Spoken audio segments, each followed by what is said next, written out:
नौशरो फिरोज़ मावा खे ख़बर ॾींदा आलम bureau chief Faisal Bhatt ji report मुताबिक़ बिरियासिटी भरिसां यूसी पालाणो में पीपल्स पार्टी अॻुवान ख़ालिद हुसैन चन्ना जी रिहाइशगाह ते पाकिस्तान पीपल्स पार्टी जे ज़िला नौशरो फिरोज़ जे सदर डॉक्टर फातिमा शहनाज अंसारी जी अॻुवाणी में PS टेरिटरी जे उम्मीदवार सैयद हसन अली शाह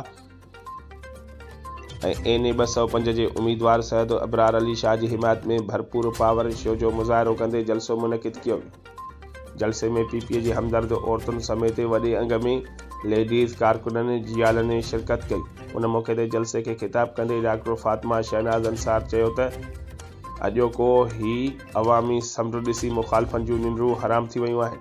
पीपल्स पार्टी अवामी ताक़त से इलेक्शन खटंदी ऐं चइनी सूबन समेत मरकज़ में पाकिस्तान पीपल्स पार्टी की हुकूमत कायम थींदी। पीपल्स पार्टी हमेशा अवामी सियासत कई है, अवामी ताक़त से इक़्तिदार में आई है। जिन इंतकामी कार्रवाई कयूं, फितना फसाद फैलायो, अवाम तोड़े नौजवान नस्ल के गुमराह कयो, अज उन्हनि जो नालो निशानी नाहे। पीपल्स पार्टी हमेशा आमरत से मुहादो अटकायो है।